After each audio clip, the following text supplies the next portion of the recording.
Welcome back, friends, to the Good Shepherd and the Child podcast. I am your host, Carrie Mecki Lozano. Welcome to Season 2. I can't wait to share what we have planned for Season 2 with everyone. And we are going to start off with a bang. We are doing a series on all things Montessori. Maria Montessori's work very much was the undergirding of the work that Sofia Cavalletti and Gianna Gobi did with the Catechesis of the Good Shepherd. So exploring Montessori and her philosophies helps us to better understand the work that we are doing today. So that's what we are going to be doing for this first set of podcast episodes in Season 2. We will be diving into some of Montessori's philosophies, such as planes of development and cosmic education, etc. But to start this season off, we are going to explore the history of Maria Montessori and her work. A good episode that goes along with this topic really well is episode 28. It's called Montessori's Epiphany with Sherry Mock. So today we are going to be looking at this whole timeline of Montessori's life and all of her work. But episode 28, it really just takes one moment of that timeline, January 6, 1907, and it goes into very beautiful details of that specific day of her life. So after you listen to today's episode, go back and check out episode 28. So today we have Carol Dittberner join us on the podcast. Carol has been trained in India as a Montessorian, and then she was trained by Sofia Cavalletti in Catechesis of the Good Shepherd. And she has since traveled the globe doing formations and living out what she learned. She is an amazing woman with amazing stories to tell us about who Maria Montessori was. I hope you enjoy. Well, Carol, thank you so much for agreeing to be on the podcast today, our very first episode of Season 2. Thank you so much. It's an honor. Carol, would you tell us a little bit about who you are and your involvement with Catechesis of the Good Shepherd? Well, it's a great story, actually, and totally unexpected. I was raised in Catholic school, Catholic high school, and I worked in different jobs for a while, office jobs, because I didn't want to start college. But my husband, I was married in 1970, and my husband had a job at a Montessori school, and he was an assistant. And he was an assistant to an Indian directress. So her name was Niranjana. And in those days, in the 70s, 60s and 70s, Montessori schools in the United States were bringing people over from India and Sri Lanka because there was a shortage of Montessori teachers. And so in the Twin Cities here, we still have several schools that were started in the late 60s, early 70s by women who came from overseas, especially India and Sri Lanka. So, yes. And so we had developed a friendship, of course, with Nira. And I was at that time an electroencephalography technician, a brainwave technician. For short, it's called EEG. And I loved my job. I had done that also 3 years. And then it was actually my husband who wanted to become certified as a Montessori guide. And he looked around at different training centers, and he wrote to Canada. There was one in Toronto. There was one in DC. There was one in London.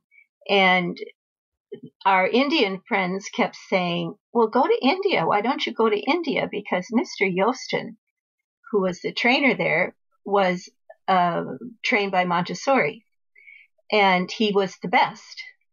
And so we finally decided it was the right thing to go to India. And my plan was to go, and we were there for a year, about 11 months. I was going to do charity work and study Indian dance and Indian sewing, mirror work, things like that. Mm-hmm. But we got to India, and The class was 100 students from many different countries besides India. Wow. The class was in English. And what was very odd is that the people who needed Hindi translations had to pay a little extra for that, which made no sense to us, of course. But anyway, we started the course, and it was monsoon season, so I was stuck in this little apartment we had, and it was raining, and so I was getting kind of paranoid, and I was invited to just go to the course so I could speak English to people. Mm-hmm. And as I listened to Mr. Yostin, I was just totally inspired. Wow. And I had no plan of taking the training. It was all for Larry. But Mr. Yostin made everyone feel like you could save the world if you could save the children through education. And he was from the Netherlands. His mother was trained by Maria Montessori. Wow. And he grew up in Montessori schools. And then he became what was called Montessori's representative in India. So he and a team traveled around the country because the Indian people didn't travel like we do easily here in the United States. So they would have a course in Hyderabad, and then they'd have a course in Calcutta, like for 2 years. And then the city we went to was called Ahmedabad, which was in the state of Gujarat. So then they said, well, why don't you audit the course? Because by that time I found out I couldn't do charity work because I wasn't represented by a charity. I was there on my own, and there's all kinds of legal stuff about that. So why don't you audit the course? Because someday you'll be a parent. And so I started going every day. And then they said, well, why don't you just take the whole course and then you'll be a Montessori guide? So it was quite a slow hill for me, but, it was just fascinating. And I thought, okay, I'll do this. So what was really odd is there were 2 couples in the course, myself and my husband and a couple from Malaysia. We all had to make our own books, our own albums, our own botany cards, our own geometry cards. We couldn't make one set for a married couple. Yeah. Anyway, so halfway through the year, we were both offered positions at a Montessori school back here in St. Paul. And that's where my life changed. And a year later, so we returned in 74. In 75, Sophia came and gave the first course of catechesis in St. Paul, Minnesota, which was partly orchestrated by Mr. Yostin. He, of course, knew all the Montessori people at the time, and when he would go home to the Netherlands, he would stop in Rome and see Sofia and Silvana and Adele Kostanyocki, people like that he used to know. Anyway, he convinced Sofia to come, and so the first course was 5 weeks long, and it was all 3 levels. All 3 levels in one summer, like one time? Yes. Oh, wow. But it wasn't the amount of materials that we have now or the amount of presentations because so much has been added. But, it was intense. It was very intense. We had about 30 people, a large group from Mexico, Mrs. Chulangani Fernando, who was trained by Montessori. She had moved to St. Paul to be on the training center staff there. They started a training center here also. For regular Montessori. Right. I don't know what to call it. Montessori without the catechesis. Anyway, it was awesome. And the people from Mexico, what started this was there was an international congress that had a conference of about, 4 or 5 days in Minneapolis. And at that conference, I met Mario Montessori and Ada, his wife.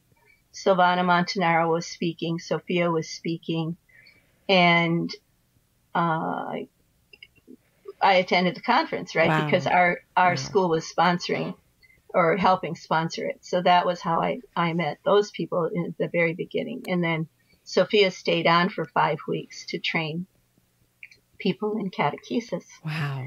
Wow, that's so exciting.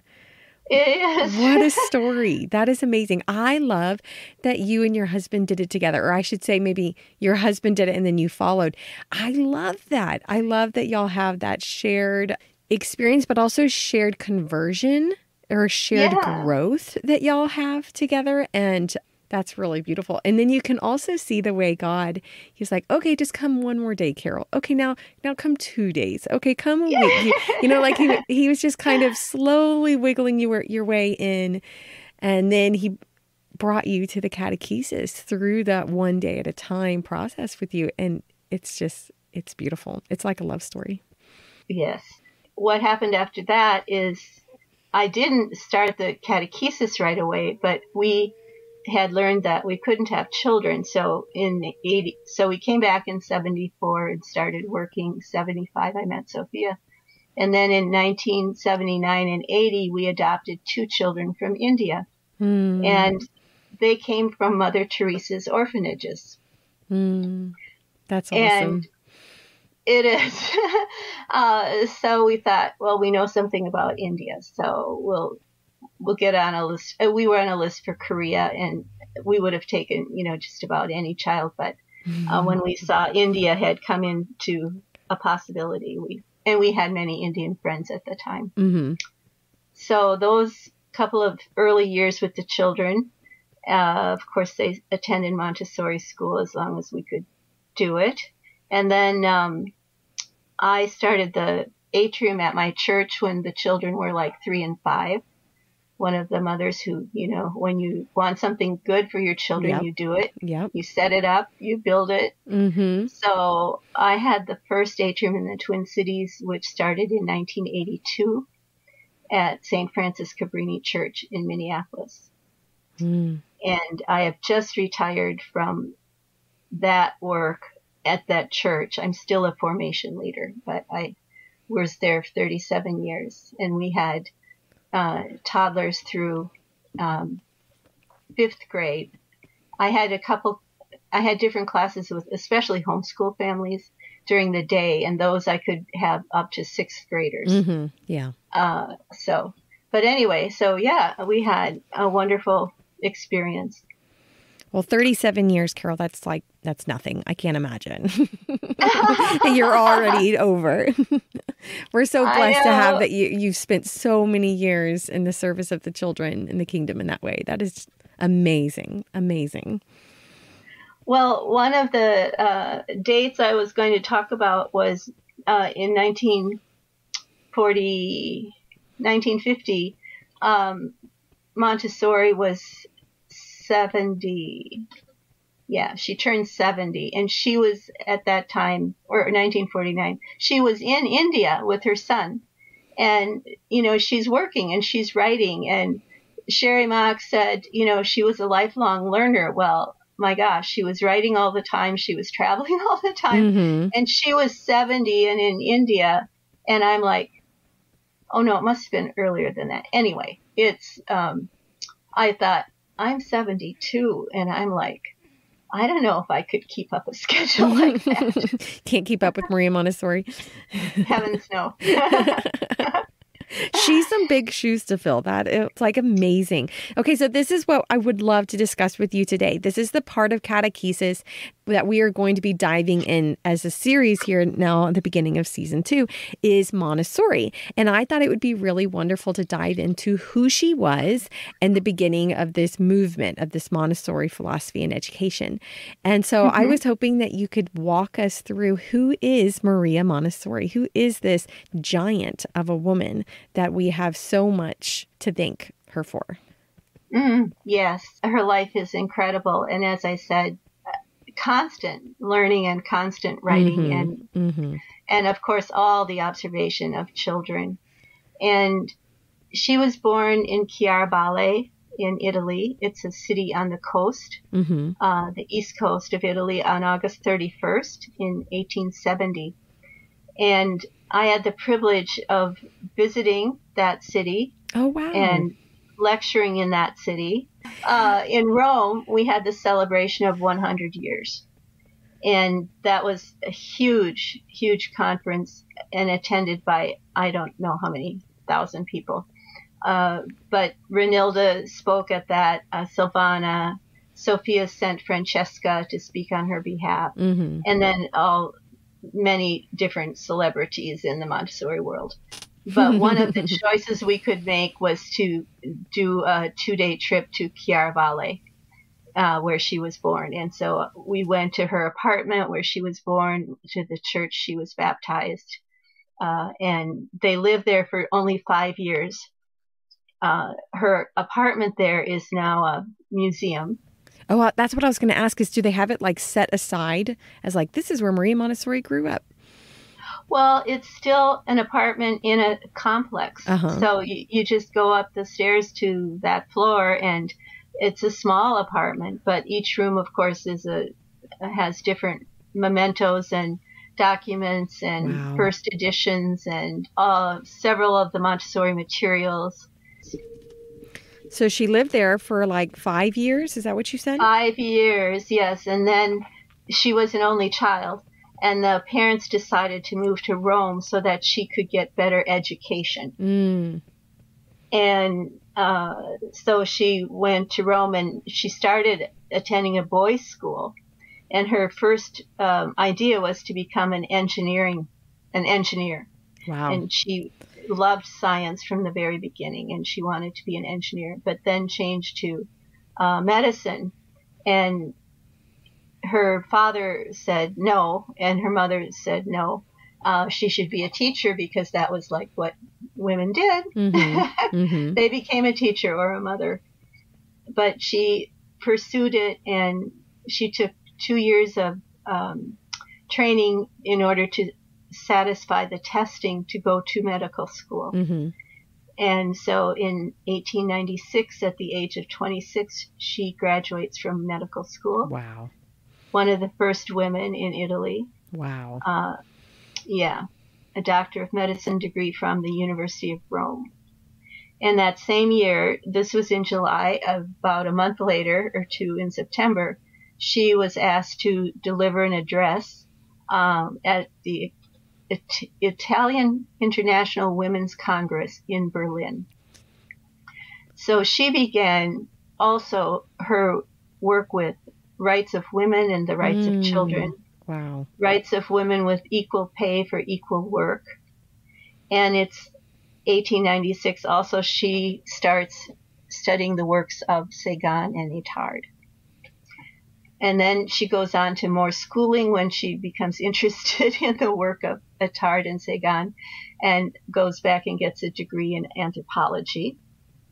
And at the same time, she's like from 1897 on, she's attending congresses in Rome and London and different cities in Europe, all about women's rights. Mm-hmm. And then she also gets involved in voters' rights for women. And so this is all way before the Casa dei Bambini. And it's an incredible amount of work and traveling already in her very young life. And while she's getting a second degree, like she's already a doctor, and Yes. now she's getting this second degree in anthropology, and she's speaking all over Italy. One of the few female doctors, like she's not even 30, and she's already hit some really major accomplishments. Mm-hmm. And all of this, people have said this before, that many of her ideas and her desires of what she wanted to support, a lot of that was way ahead of her time. Yeah. She was really ahead of her time in terms of education and rights of women and voting rights and so on. So she was very intent on mothers and children, and I think most people have read about how she was so taken by the poor, the women who would sit at the doors of the church, and beg for food for themselves and their children. She says the denouncing of women's work, it was in the direction of safeguarding motherhood, women's health, and also their children's health, that the criticism was made of women's overworking, as if, right, overworking to take care of your children. An issue very dear to Montessori that also appeared to suggest legislative actions to protect women's labor. She did not overlook the contradictions in society with regard to labor organization, which focused on production and not on the human being, and to the technological progress that lacked guidance. She also identified with the children who were working in inhuman conditions. She underlined the children working in sulfur mines, conditions which compromise their future as men in healthy body and spirit. She defended the law under discussion in the Italian parliament that prohibited the use of children under 14 years. Oh my goodness. Can you imagine? 14 years of age in the mines. For Montessori, it was a matter of giving concreteness to a new social motherhood that went over and beyond the boundaries. So she was a very active feminist person who worked for the rights of children and also the votes of women. It's crazy to think of the effect that Maria Montessori had on society, not just in Italy, but in the world outside of her work with children in the educational field. You know, like all of this social reform and the things that she advocated for, the effect that she had just in that area of her life. It's amazing. And she belonged to all kinds of committees and institutions. Like she joined the Theosophical Society quite early, which was a society about education and the spirit of people, not it was often, when I started in Montessori, it was often referred to as New Age, but it really wasn't New Age. It was about education and intelligence and having the right conditions to learn. But she had membership in women's organizations. Also, of course, her medical career was still going on. She taught anthropology at the medical school and at the University of Rome. And then it was in 1900 or so that she started working with the psychiatric clinic and was appointed the director of the orthophrenic school, which was a model school for training teachers of children with developmental disabilities. So this, as most people know this part about her life, that she observed and worked with these needy children. So her second degree, she finishes around 1902. And all through this, she's lecturing anthropology and biology in the University of Rome School of Education, incorporating her clinical observations of pupils in Rome's elementary schools. And as she lectured, these lectures became her books. And I just want to point out that is exactly what happened with Sophia and the course in 1975. That the lecture she gave you guys ended up being like ways to nurture the relationship with God, etc. It became the religious potential of the child. Oh, religious potential of the child, yes. Yes, those lectures. So that is kind of how Montessori's many publications would happen, because she would give speeches at conferences or she would be teaching in a class, and those things would be compiled and later published. Yeah, because she has extensive amount of books that they've from her talks or whatever that we have of hers. It's amazing how many are out there. And there are many lectures that are reprinted, like in the Montessori collections and journals. Yeah. Yes. Yeah, there's a lot of them. I have to say, I just love the fact that Maria's work with children began with children of varying abilities. I just think that is such a beautiful beginning to this back in the early 1900s that this began with children of varying abilities. And I think that that's a testimony to us now, both in in the Montessori schools, but also in Catechesis Good Shepherd, that is where our foundation is. That is where our roots are, is in working with children of varying abilities. And I think that that's kind of a testimony to what catechesis is capable of. I just think that's really beautiful. Mm-hmm. Mm-hmm.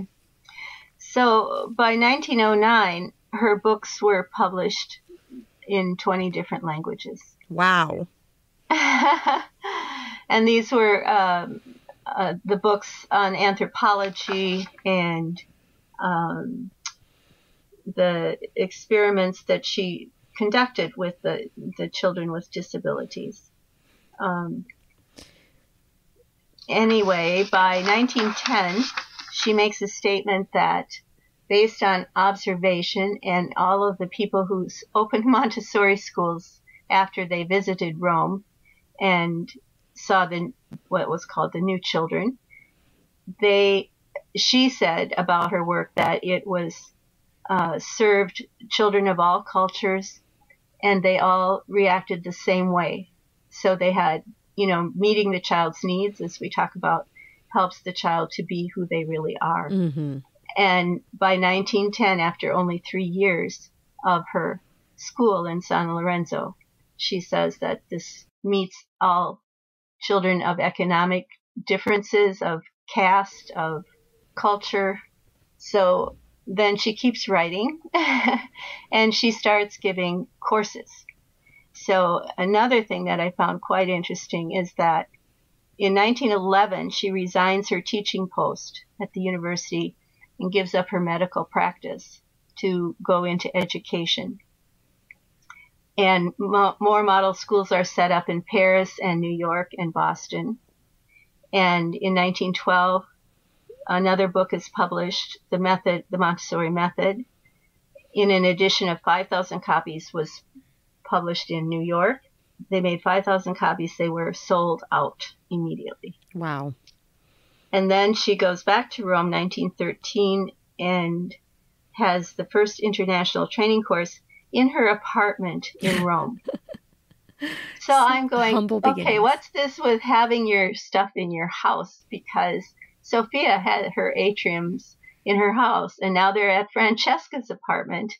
And the NAMTA, when the North American Montessori Teachers Association started, it was in the home of David and Barbara Kahn in Cleveland. It was on their third floor. So the term children's house might more be the house of learning in many different venues. It's just striking. Maybe it has something to do with this idea that it's not this separate thing. It is a way of life. It is, intertwined into our breathing. It is intertwined into our daily living, into our families, into our education, not this separate thing. Okay, we're going to go over here and be Montessori for a little bit. Let's now leave and go back to our normal way of being. And I think that that's the case for the Montessori method, its true version, and as well as Catechesis of Good Shepherd. It changes the way that we are with our life and with children and with God, and it becomes a way of breathing. So it almost makes sense that it's in your home because it's just, right here where life happens. It's right here in my home. Mm-hmm. Yes. Well, and I know several Montessori guides in the Twin Cities who started their Montessori schools in their homes as well. And there's many homeschool families that, of course, have their schools at home and their atria at home as well. So in 1913, when she is in America, she meets with Alexander Graham Bell, the McClures, President Wilson's daughter, Margaret Woodrow Wilson, and they begin a Montessori Educational Association. Now, this is before AMS is started. This is way, way before that. But in the United States, they started this association. And she would come and give courses here. There are several books I should mention. If you go to the AMI website, there are several books of lectures that are published. And one book in particular were lectures she gave to sisters nuns in California. And so there's a lot of other resources about the religious work that I think are not as well known as, of course, the CGS published books. But there are many things you can find about Montessori. The other books I would recommend also are like Education and Peace, because she was a pacifist. And one of the favorite quotes I love is, "There is a science of war, but there does not exist a science of peace." Okay, what else can we say? In 1913 and 14, she starts international training courses and international congresses. So as we move through 1914 and to the 1920s, she starts in Barcelona, in Paris, in Copenhagen. Different European cities begin having international Montessori conferences that are annual events. It amazes me how fast all of this happened. Like, she had that first children's house January 6, 1907. And you're talking about 10 years later, just a year later, there were 5 other houses. So, I mean, such a quick turnover right there. But within 10 years, she's all over the globe. Like, her houses are all over the globe, and she's teaching people from all over the world. And within 10 years, that's amazing how fast everything moved. It is quite fast. Well, even, 1907 to 1913, the first training course in her apartment in Rome. Yeah. And people coming from all over the United States. So also one of the things I've tried to collect are the books by people who came to visit those new children. And there are several books like that are from the early 1900s that I've collected for our archives in the Catechesis. She also spoke and was published by the National Education Association in New York on her system of education. And then we know she moves to Barcelona in 1916. Now, one of the interesting things it says in this biography that I followed is that she went to Barcelona at the invitation of the city government to set up schools there. Oh, wow. And yes, and I always understood it was the priest from Barcelona who wrote to her to come and do a children's house in the church. So I think that needs to be figured out what came first. Maybe they both happened, or the priest went to the government to say, please let this woman come and build schools here.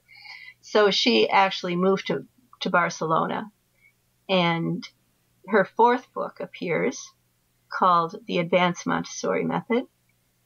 And then she goes back to London, and she goes to Amsterdam, and just travels and travels.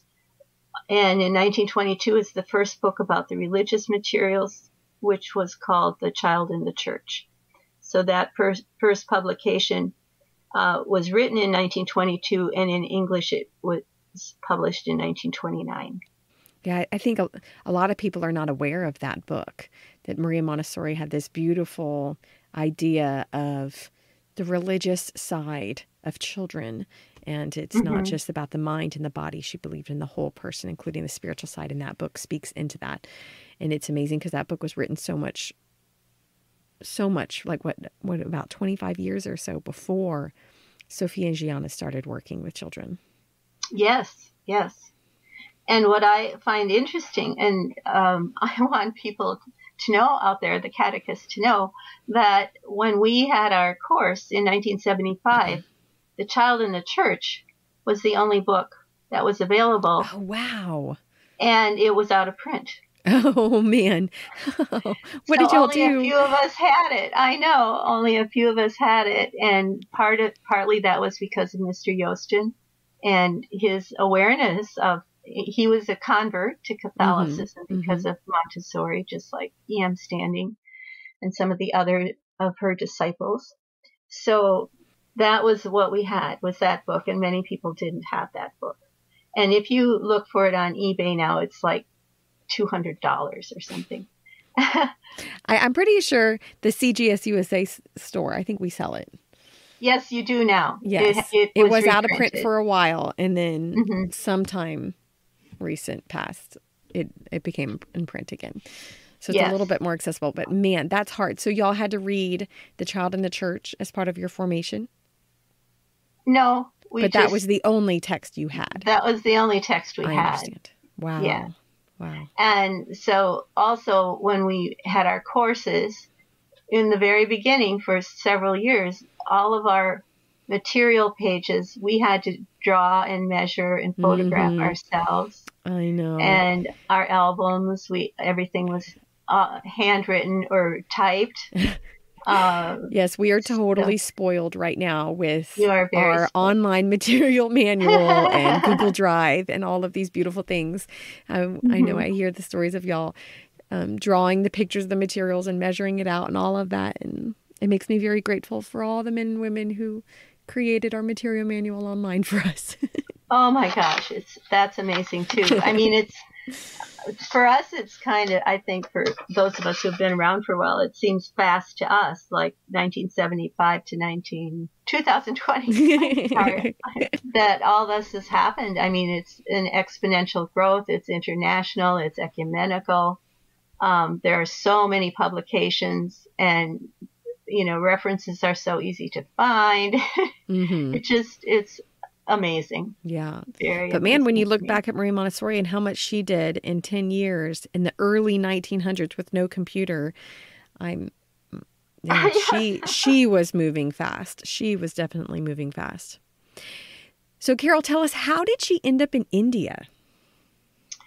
Okay, well, that was an interesting story. First I wanted to say in 1929, she and Mario founded the Association Montessori Internationale, and their first headquarters were in Berlin, and then moved to Amsterdam. And meanwhile, in the 20s, also 1924, the Opera Montessori Nationale was founded in Rome, and that is where I took my assistance to infancy training. In 2006. So they have a huge archival library, which you are most welcome to visit. The same in Amsterdam. I've been to both libraries. Wow. Yeah, that's a treat all in itself.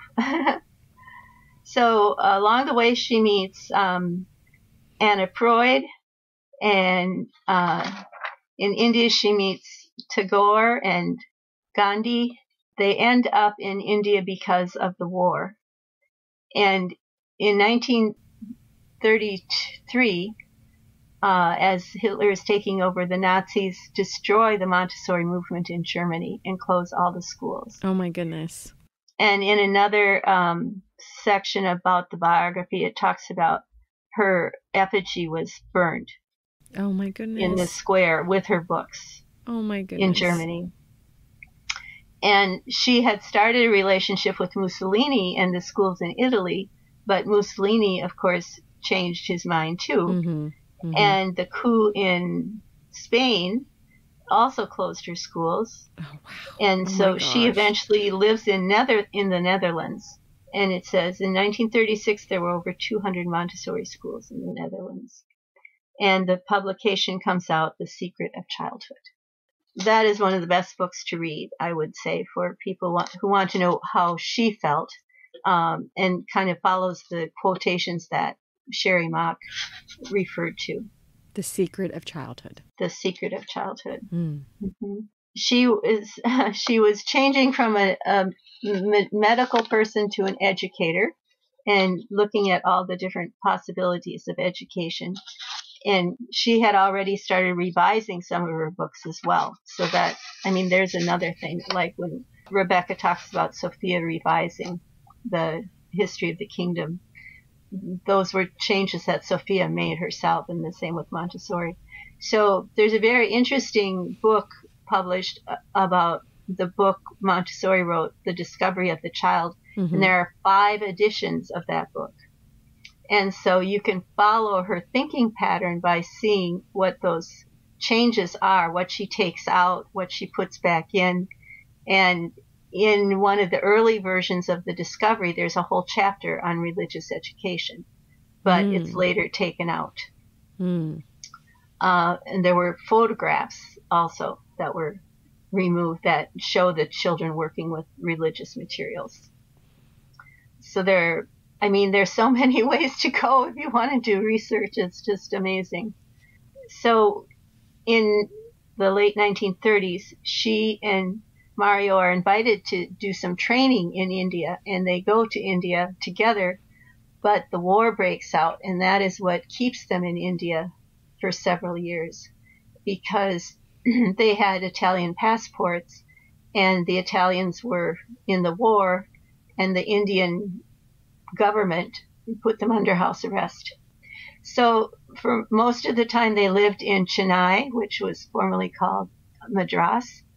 They started training. I mean, they just started teaching people the Montessori method. She's not going to sit still. No, she didn't sit still at all. And they went to a place in the hill country, it was called Kodai Canal. And she and Mario lived in a place called Rose Cottage, and you can go and visit that place. Maria's ideas about cosmic education and the connection to the earth and creation came from that time that they stayed there. They were 2 years at Rose Cottage and the rest of the time in Chennai. Wow. And then to think of then the ripple effect of those aha moments that she had while living in India, like cosmic education, and the ripple effect then it has on catechesis now, that we learn so much. Oh, wow. That's beautiful. I read that she trained over 1,500 men and women from India while she was there during the war. Oh, that's quite possible. Isn't that moved amazing? Around a lot. Yes. Because she had a course in Ahmedabad. She had courses in Hyderabad and Sri Lanka. As I said, Mrs. Fernando, who I worked with for 12 years, she was trained by Montessori in the 1940s while she was in India. And she had a huge course there in Colombo, Sri Lanka. So, yes. And the whole ideas about cosmic education just expanded in her mind. And they did a lot of work on materials while they were there, too, developing materials. Is it true that the small tables that we use in the atrium and also in the Montessori classroom, I call them chowkis, I'm not sure if I'm pronouncing it correct, that came from her time in India, these small tables? Chowkis, yes. Chowkis, that's how you pronounce it? Chowkis? Chowkis. Chowki. Chowkis. Chowki. Yeah. And I'll tell you that when we had our training in India, we used chowkis. When we had lectures, we sat in chairs and took notes in our lap. We didn't have desk chairs, so it was pretty amazing. And then when we had our final written exams, we wrote them at chowkis. So imagine sitting on the floor doing your exams for 3 hours. Wow. But they are wonderful additions, and again, something that children can move. There was a lot in certain books that you can find how she developed the materials for the room, the child's chair and the child's table and the balance beam and those things that would make the room belong to the children and not to the adults. So she spent 7 years in India. Yes. And then she came back, but she went back again to do more courses there. So she came home around 1947, and they settled in Amsterdam. She did not want to go back to Italy to live because of what Mussolini had done to her schools. Right. But within a year, they go back. She and Mario go back to give training in 3 or 4 different cities, including what was called Bombay is now Mumbai. So they also work on developing the elementary materials during those 7 years in India, but they go back and continue the work with the elementary child through 12 years. Yeah, I totally understand her not wanting to go back to where she was before, because I bet that was just heartbreaking for her to have worked so hard and helped so many people build all of those schools and they just be destroyed. Like, I know that we are so heartbroken whenever an atrium has to close. I can't even imagine the extent that she felt because of the sheer number of schools that were closed and burned. And man, that must have been very hard for her. Yes, I can't imagine. And during her time in her second trip to India, she writes the book called From Childhood to Adolescence. And that focuses on the older child. And then new editions of her other books started to come out again. And then in 1949, 50, and 51, she was nominated for the Nobel Peace Prize because of her pacifism. Yes. Wow. It's really unfortunate she didn't get it, but she was nominated 3 years in a row. Hey, being nominated is a huge accomplishment. Like, wow. Yes, right. And 3 times, too. Wow. What a woman. What a woman. I know. I mean, she had a lot of pluck or, you know, stamina and really. And she really was a perpetual learner, and nothing stopped her. She kept moving forward. She kept learning, and she kept growing. And, oh, it's beautiful. And you were mentioned earlier that there were a few people who even were converted by her faith. So that says that she was this full person, that she was very smart and she was very universal, but she still was very grounded in her faith to the point where it influenced other people to grow in their faith. What a beautiful woman with huge shoes to fill. Huge shoes. I have a little quote here. She says, "The subject of our study is humanity. Our purpose is to become teachers. Now, what really makes a teacher is love for the human child, or it is love that transforms the social duty of the educator into the higher consciousness of a mission." Amen.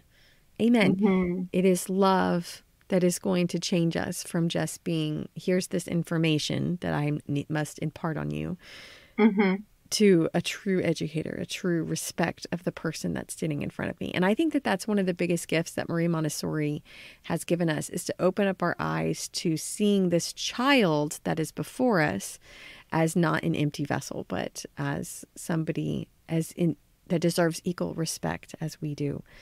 And she devoted her life to that belief and that the respect the child deserves in all capacities. It's beautiful. And in 1914, when she writes about the child being self-directed because of the environment, how we provide the environment, she says, "I did not invent a method of education. I simply gave some little children a chance to live." Wow. Yeah, it's amazing. And that's amazing because of what it implies about before her, or even today, without the philosophies in which she spoke about. She gave them the tools to which to live. And when she continued to work, so I'm thinking, okay, she was 70 and now she's like, she was 82 when she died. So these are her late 70s that she's still touring, all these different cities in Europe, not slowing down, giving courses, speaking at conferences. And her last training, it says here, was done in Innsbruck, Austria in 1951. And then the beautiful story about her death is that she and Mario had been invited to go to Ghana to have a course in Ghana. And so they did not have experience about Africa. So he went out of the room to get an atlas so they could look up where Ghana was. And while he was out of the room, she died in her chair. But imagine at 82, ready to go again and do another course and start, take the Montessori work and ideas to a new country. Yeah. Pretty amazing. That is amazing. She is such an inspiration. So, a couple of historical points to make. After 75, when Sophia came to St. Paul, then the next year she went to Chihuahua. She was invited by the Mexicans who had come. So the reason there were a lot of Mexican people at the course is because it started with that conference I talked about. An international conference. It was held with all these special speakers, and then 30 of us stayed on. And what is interesting is that at that time we were all Montessori trained. Those 30 people almost all had Montessori degrees and had Montessori schools, but had been yearning and hoping. Some people didn't even know that Sophia existed, and they didn't even know about the child in the church. So it was interesting that it happened also so fast that the next thing we knew, she was in Mexico, Sophia. And then she went to DC and gave a course in 1983. And we invited her back to St. Paul in 1984 and 1985. And in 1984, we elected the first board of directors, which I served on, and Rebecca and Barbara Kahn and Sandy Yannicus and Catherine Maresca. And also in 1984, we started the newsletter. We used to call it a newsletter, not the journal. Now it's pretty fancy, so it's a journal. But we started that, and our first issue also we published on January 6th, 1984. Because of the connection. That's neat, because of the anniversary. Yeah. That's beautiful. And then after St. Paul, Sophia went to Toronto in 86 and 87. And then she stopped traveling across the ocean. At that point, she got ill in Toronto, and she said, I can't cross the ocean anymore. Yeah. So, but she still kept on working so hard. I know, just like Maria, she continued to work her whole life. They believed in this, and it was their life, like we were speaking about earlier, that, it wasn't this separate thing that's your job that you retire from. It was a way of being. Right. That definitely a vocation. Yeah, definitely a vocation. Definitely. Yeah, and both of them, these women have inspired so many other people to take this on as their own vocation as well. It's been a really neat ripple effect to see the effect that God had using these women and the effect on so many other people that they had. Well, Carol, it is so neat to hear this story. It's so neat to see how God has been slowly working in your life, in Maria Montessori's life. It's just, I really appreciate you being willing to share the depth of the gift that Maria Montessori was to all of us and still is to all of us. Thank you so much, Carol. We really appreciate your work with Catechesis, but also for sharing with us today. Thank you so much. Thank you all for listening to this very first episode of Season 2 of the Good Shepherd and the Child podcast. I would like to invite everyone into helping us to share this podcast. Share the whole podcast, share this specific episode with anybody that you think might enjoy it. A fellow friend, a fellow catechist, a fellow parent. Share it with anybody who might benefit. Help us to share the work of these amazing women with more people. I have some links to some books and also some websites for you if you want to dive more into Montessori. We also have a few episodes that we have previously done that piggyback with the Montessori theme for this series. The top ones that I'm going to recommend are episode 28, like I said before, on Montessori's Epiphany. There's also episode 4 on normalization, Montessori's concept of normalization. And episode 20 on the Montessori concept of freedom and discipline. So links to those episodes are in the show notes, but you could also just find them on your podcast app. CGS USA also publishes a journal every year that is full of articles to help with your continual growth. And this year's journal is all about Montessori. So if you are a CGS USA member, you should have already received your journal for this year. If you are not yet a member, you could go to cgsusa.org. You can also go to the website and purchase the journal. There is a link in our show notes in order to do those things. So that's this year's journal, 2021. That's all about Montessori. And I also heard that next year's journal, 2022, will also be about Montessori. So exciting. So we are currently doing our annual appeal for the United States Association of Catechesis of the Good Shepherd. And the association offers us a lot of resources to help with our work with the children. Through their joy, through their wonder and awe, and their capacity for love and prayer, their radical simplicity, the children offer adults a glimpse into what it means to fall in love with God. This has been the work of the United States Association of Catechesis of the Good Shepherd for almost 40 years now, to advocate for the child's joy. And each year, CGS USA provides catechist formation, it publishes new books for continual study and contemplation, and it continues to support catechists and religious leaders across the nation and also all over the world in helping children find their own path to God's love. So we are humbly asking all of our listeners to continue to help us to support this effort by please giving to our annual appeal. There will be a link in our show notes to donate. This podcast is sponsored by the United States Association of Catechesis of the Good Shepherd. We would like to thank all our contributing members for making this podcast possible. To learn more about Catechesis of the Good Shepherd or to become a member, please go to cgsusa.org. Thank you all for listening this week. We will see you in 2 weeks. Go and fall more deeply in love with God.